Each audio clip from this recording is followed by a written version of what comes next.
नमस्कार, बहुत स्वागत है आपका न्यूज 18 के डिजिटल प्लेटफॉर्म पर। मैं हूं आपके साथ अंशिका पाठक। इन दिनों सोना और चांदी दोनों की ही कीमतों में लगातार इजाफा देखने को मिल रहा है और इस बीच शादियों के सीजन में क्योंकि थोड़ा सा रुकावट आई है और कई सारे लोग प्लान कर रहे होंगे कि सोना तो खरीदना ही है, लेकिन क्या आप जानते हैं कि सोने की कीमत कहां तक पहुंच सकते हैं और लगातार सोने की कीमतों में जो इजाफा हो रहा है उसके पीछे की बड़ी वजह क्या है?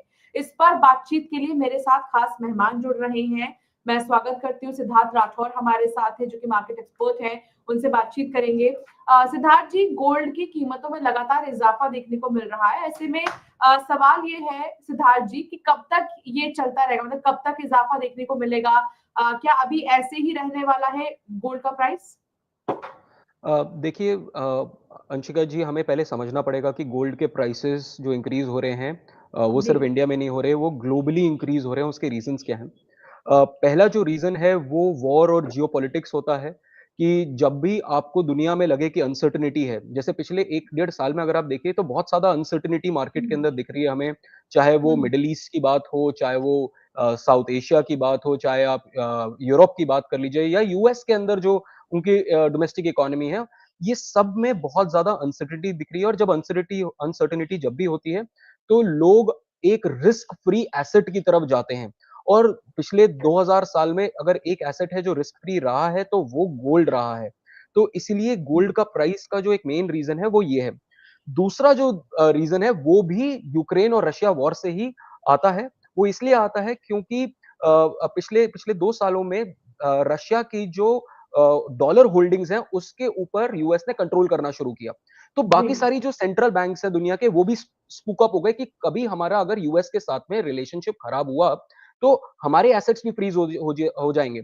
इसलिए पिछले 3 साल में अगर आप देखिए तो हर साल 1000 टन से ज्यादा गोल्ड सेंट्रल बैंक्स ने खरीदा है, जिसमें इंडिया का सेंट्रल बैंक भी ह्यूज अमाउंट ऑफ गोल्ड खरीद रहा है। तो इसकी वजह से अगर आप देखिए तो ये मैक्रो इकोनॉमिक जो फैक्टर्स हैं, वो गोल्ड के प्राइसेस जो हैं उसको इंक्रीज कर रहा है। दूसरा, अगर हम इंडिया स्पेसिफिक बात करें तो अ, मेरी आवाज आ रही है?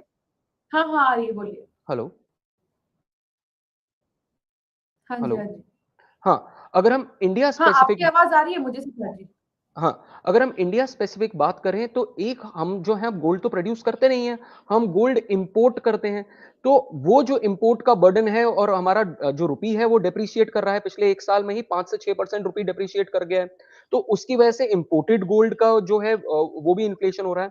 और एक और जो फैक्टर है कि कई जगहों पे ये मार्केट में सुनने को आ रहा है कि जो मार्केट्स हैं, वो ओवर वैल्यूड हैं। एआई बबल बना हुआ है, स्टॉक मार्केट्स ओवर वैल्यूड हैं। इसलिए भी लोग इन्वेस्टर जो हैं वो गोल्ड की तरफ एक जा रहे हैं कि अपने पोर्टफोलियो में 15 से 20% का जो या 10 से 15% का जो पोर्टफोलियो है वो गोल्ड का होना चाहिए। इन सारे मैक्रो इकोनॉमिक फैक्टर्स और माइक्रो इकोनॉमिक फैक्टर्स की वजह से आप देख रहे हैं कि गोल्ड का प्राइस बढ़ रहा है और ये फैक्टर्स कुछ ज्यादा तो क्या चेंज ये होते नजर मानते नहीं हैं आते। सिद्धार्थ जी कि इसका प्राइस 2 लाख तक जाने वाला है नियर बाय? ये क्या मान लिया जाए? देखिए, इस चीज़ पे सर्टेनिटी तो कुछ नहीं है, बट ये ज़रूर है कि हाँ, अगले 1 साल में 10 से 15% का और अप्रिसिएशन आपको मिल सकता है, अगर सिचुएशन ऐसी ही रही तो। तो गिवन कि अगर हमारा यूक्रेन और रशिया का कोई सॉल्यूशन नहीं निकलता, अगर हम कहते हैं कि डोनाल्ड ट्रम्प के जो इरैटिक डिसीजंस हैं, वो ऐसे ही रहेंगे और मार्केट की जो ओवर वैल्यूएशन है, वो ऐसी रहेगी, तो मुझे लगता है कि 10 से 15% और वैल्यूएशन बढ़ सकता है गोल्ड का और हर इन्वेस्टर को अपने पोर्टफोलियो के अंदर इतना रखना चाहिए। इनफैक्ट एक और पॉइंट मैं आपको बताऊंगा, अभी अगर आपने देखा हो तो निखिल कामत जी ने एक इंटरव्यू पॉडकास्ट किया था डेलियो के साथ में। उसमें भी रे डेलियो ने कहा था कि आप बहुत जाने माने इन्वेस्टर है, उन्होंने कहा था कि हर इंसान को 10 से 15% अपना पोर्टफोलियो गोल्ड में रखना चाहिए क्योंकि ये एक सबसे अच्छा फॉल बैक ऑप्शन है। हुँ। अच्छा, आज के समय में मैं भी एक आर्टिकल पढ़ रही थी न्यूज़पेपर में, तो उसमें मैंने देखा कि कई बड़े एडिटर्स ये कह रहे हैं जो बहुत अच्छे से मार्केट को समझते हैं कि ज़मीन से ज़्यादा सोना खरीदना अभी के समय में फ़ायदेमंद है। देखिए, ज़मीन के साथ क्या है, अगर मैं आपको लीगल पर्सपेक्टिव से बताऊँ तो ज़मीन के साथ क्या है कि एक तो पेपर वर्क ज़्यादा होगा। और उसके बाद फिर उसको सेल करने की लिक्विडिटी भी आती है ना एक बार, कई बार एसेट्स के अंदर। जी। अगर आपको कोई चीज इमीडिएटली बेचनी है, सपोज जो सबसे हम लिक्विड चीज बोलते हैं, एफडी हो गया, आपके पॉकेट में कैश हो गया, जो सबसे ज्यादा लिक्विड है वो सबसे ज्यादा काम में है। सपोज आपको आज 50 लाख रुपए चाहिए, तो आप इमीडिएटली अगर अपना एसेट बेचना चाहेंगे तो आपको डिस्ट्रेस सेल करना पड़ेगा। बट वो चीज गोल्ड के साथ नहीं है, गोल्ड उस वक्त की मार्केट वैल्यू पे आपका बिक सकता है। इसीलिए गोल्ड का ये एक फैक्टर है जो बहुत इंपॉर्टेंट है। इनफैक्ट एक और चीज मैं बताता हूँ, 1985 के अंदर जितना गोल्ड चाहिए होता था आज एक घर खरीदने के लिए, 2 बीएचके खरीदने के लिए, आज भी उतना ही गोल्ड चाहिए एक 2 बीएचके खरीदने के लिए। तो गोल्ड जो है वो अपनी वैल्यू जो है, परचेजिंग पावर की जो वैल्यू है वो प्रिजर्व करके रखता है। ये इसके बारे में सबसे अच्छी बात। हम्म। अच्छा, ये फैक्टर्स तो हम समझ गए कि आखिर गोल्ड के रेट्स बढ़ क्यों रहे हैं। इन्वेस्टमेंट के तौर पर अगर हम देखें तो गोल्ड को हम कैसे इस्तेमाल कर सकते हैं। मैं उन लोगों के लिए बात कर रही हूँ जिनके पास बहुत सोना नहीं है और ना ही एक बार में जो बहुत बल्क में सोना खरीद सकते हैं, बल्कि उन लोगों के लिए, उस आम व्यक्ति के लिए जिसके पास बहुत छोटे छोटे इन्वेस्टमेंट करने की ही कैपेबिलिटी है, उनके लिए अगर आप कुछ सजेस्ट कर सकते हैं प्लीज। देखिए, उनके लिए पहली बात तो मैं आपको एक चीज पहले वार्निंग दे देता हूं, क्योंकि जो लोग गलत कर रहे हैं, क्योंकि एक सेबी की notification last to last month already आ चुकी है, क्योंकि बहुत सारे प्लेटफॉर्म्स पे आपको डिजिटल गोल्ड मिल रहा है। अब डिजिटल गोल्ड समझ लीजिए कि वो ऑथराइज नहीं है, वो कोई एक थर्ड पार्टी आपको एक सर्टिफिकेट दे रही है कि आपने 100 रुपए का गोल्ड खरीद लिया। बट अगर आपको बाद में उसको बेचने जाओगे, क्या वो बिकेगा नहीं बिकेगा वो आपको पता नहीं है, तो आपका एक काउंटर पार्टी रिस्क आता है। इसीलिए सेबी की ये इंस्ट्रक्शन है, सेबी का प्रॉपर इंस्ट्रक्शन है, अगर आपको, अगर छोटे इन्वेस्टर को गोल्ड खरीदना है तो जी। वो गोल्ड ईटीएफ खरीदे, जहां पर वो सेबी रेगुलेटेड है, हाईली रेगुलेटेड है, उसमें रिटर्न्स भी आपको ठीक आएंगे और आप उसकी लिक्विडिटी भी बहुत ज्यादा होती है। और उसका जो टैक्सेशन पॉइंट ऑफ व्यू से अगर जब आप उसको बेचोगे तो आप कैपिटल गेन्स टैक्स पे करोगे। ये एक चीज आप देख सकते हैं। दूसरी चीज देख सकते हैं, सवेरेन गोल्ड बॉन्ड। अब सवेरेन गोल्ड बॉन्ड जो है वो आपको गोल्ड का प्राइस भी देगा। सपोज आपने 1 लाख रुपए में या 1.5 लाख रुपए में गोल्ड खरीदा, तो वो आपको इंटरेस्ट भी पे करेगा। और साथ में बट उसमें एक प्रॉब्लम है कि वो लिक्विड नहीं होता, वो 8 साल के लिए उसका लॉक इन पीरियड होता है। और बट वो टैक्स फ्री होता है एट मेच्योरिटी। जब आप उसको बेचोगे 8 साल के बाद तो आपको टैक्स फ्री मिलेगा। एग्जिट आप 5 साल के बाद ले सकते हो। और तीसरा एक ऑप्शन जो सबके पास है ही, वो फिजिकल गोल्ड है, जिसके पास जितना अमाउंट है आप गोल्ड या ज्वेलरी खरीद सकते हैं और फिर वो आपको आप बाद में जाके उसको एक्सचेंज कर सकते हैं। या फिर अगर लिक्विडिटी करनी है तो बहुत सारे ऐसे एनबीएफसीज आ गए हैं, जैसे आपने सुना होगा मुन्ना पुन्ना गोल्ड लोन, जहां पर आप अपना सोना गिरवी रख सकते हैं और उसके अगेंस्ट लोन भी ले सकते हैं। तो ये 3 ऑप्शंस आपके पास अवेलेबल हैं। बट डिजिटल गोल्ड सेबी भी कह रहा है और मैं भी कह रहा हूं कि ये एडवाइजेबल नहीं है। अच्छा, एक बहुत ज्यादा हम कह सकते हैं बातें सुनने को मिलती है कि आप ब्रांड से सोना खरीदिए। तो ब्रांड से सोना खरीदने में और नॉर्मल लोकल मार्केट से ज्वेलरी शॉप्स जो होती हैं वहां से सोना खरीदने में क्या अंतर होता है। हालांकि महंगे भी होते हैं ब्रांड्स तो, और नॉर्मल ज्वेलरी शॉप्स के मेकिंग चार्जेस इतने नहीं होते हैं। तो सवाल ये है कि दोनों में से जेन्युइन कौन से हैं, कैसे ये हम पता कर सकते हैं। देखिए, एक तो होती है सबसे इंपॉर्टेंट चीज मन की तसल्ली। तो मन की तसल्ली से इंपॉर्टेंट कोई भी चीज नहीं होती है। अगर आप गोल्ड जी। खरीद रहे हैं और फिर आपको डाउट आ रहा है मन में, तो आप दिक्कत में है, क्योंकि कोई बहुत छोटी चीज तो है नहीं।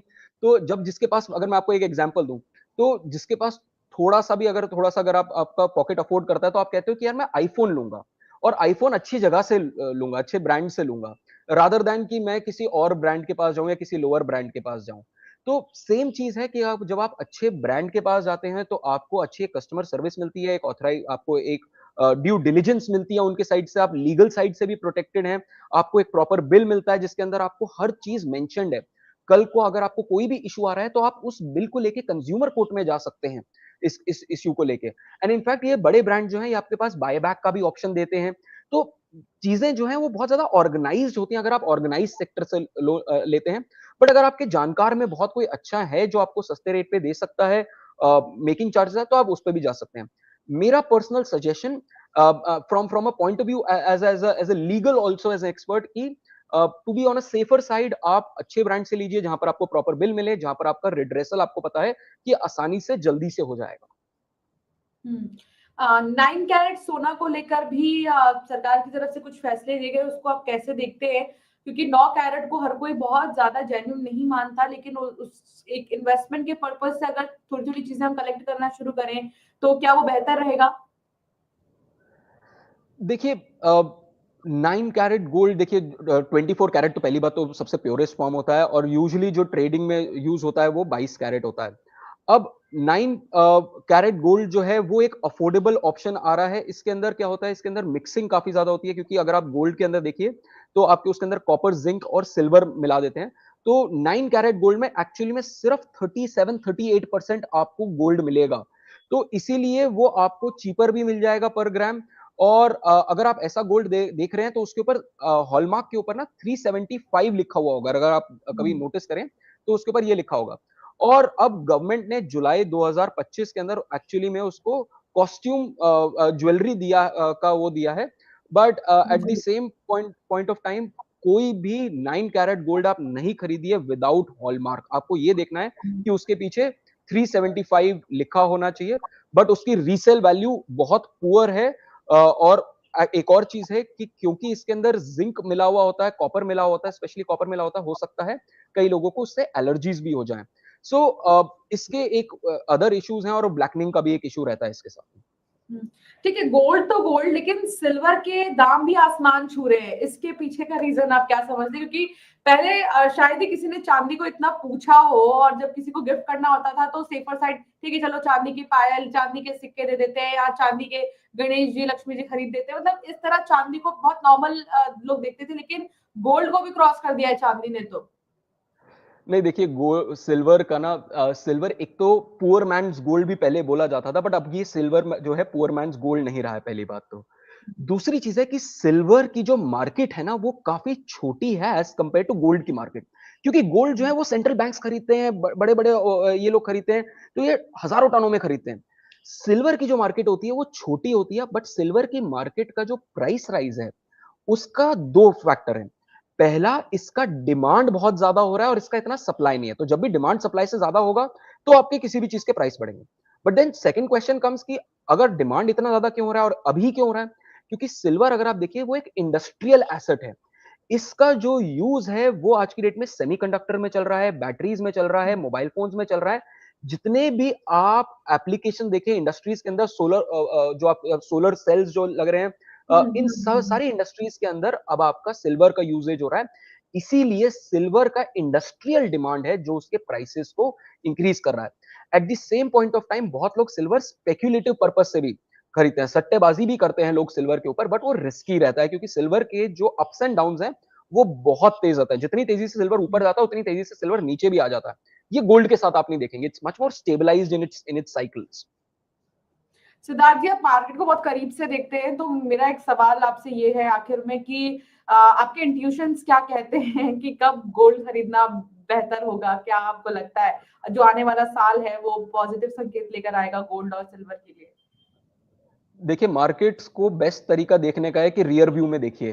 तो मार्केट्स के बारे में यही बोला जाता है कि अगर आपको पता ही है तो मैं आज दिल्ली यूनिवर्सिटी में प्रोफेसर नहीं होता, आज मैं एक बहुत बड़ा इन्वेस्टर होता, और मैं भी एक न्यूज़ चैनल चला रहा होता अगर अगर यही होता तो।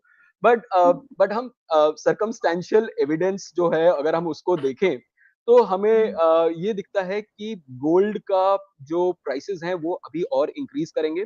सिल्वर का इन्वेस्टमेंट पर्पसेस से मैं लोगों को बोलता हूँ कि 5% अपने पोर्टफोलियो में सिल्वर डालिए, क्योंकि इंडस्ट्रियल डिमांड अभी भी उसकी स्ट्रांग है। और दुनिया और सोलर, क्योंकि अब रेन्यूएबल्स की तरफ हम जाएंगे धीरे धीरे, क्लाइमेट चेंज की वजह से इंडिया भी रेन्यूएबल्स की तरफ जाएगा, चाइना भी जाएगा, पूरी दुनिया भी जाएगी।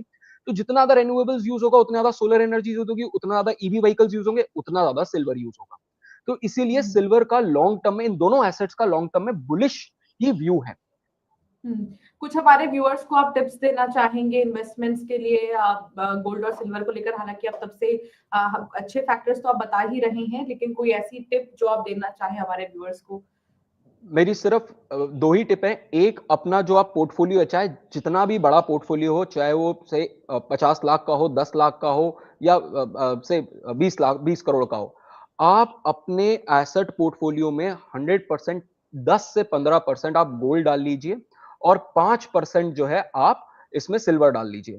मैं यूजुअली एक और चीज कहता हूं कि अगर आपको काफी रिस्क लेना है, जैसे मैं रिस्क टेकिंग इंसान हूं, तो आप 1 या 2% जो है कोई एक क्रिप्टो करेंसी रख लीजिए, क्योंकि अगर आपकी उस टाइम पे लॉटरी लग गई तो आपको जिंदगी भर काम करने की जरूरत नहीं पड़ेगी। तो ये इस तरीके से आप अपना पोर्टफोलियो देख सकते हैं। एंड बाकी इंडियन इकोनॉमी इन जनरल आने वाले 20 साल के लिए काफी अच्छा करेगी, क्योंकि it's a young population and इसीलिए बुलिश रही है इंडियन इकोनॉमी के लिए। अप्स एंड डाउन्स आते रहेंगे, but Indian economy is going to grow stronger in the next 20 years। बहुत शुक्रिया सिद्धार्थ जी हमारे साथ जुड़ने के लिए और खास बातचीत के लिए, गोल्ड पर और सिल्वर पर इतनी अच्छी जानकारी देने के लिए। तो अगर आप भी गोल्ड और सिल्वर खरीदने वाले हैं तो इन बातों का बहुत ज्यादा ख्याल रखें। इन्वेस्टमेंट के तौर पर अगर देखें तो जरूर एक जो पोर्शन है गोल्ड का या सिल्वर का, किसी भी चीज का, जितना आपसे हो सकता है उतना सेविंग्स के लिए आप जरूर रखें। अगर आपके कोई सवाल हो तो जरूर हमें कमेंट कर बताएं।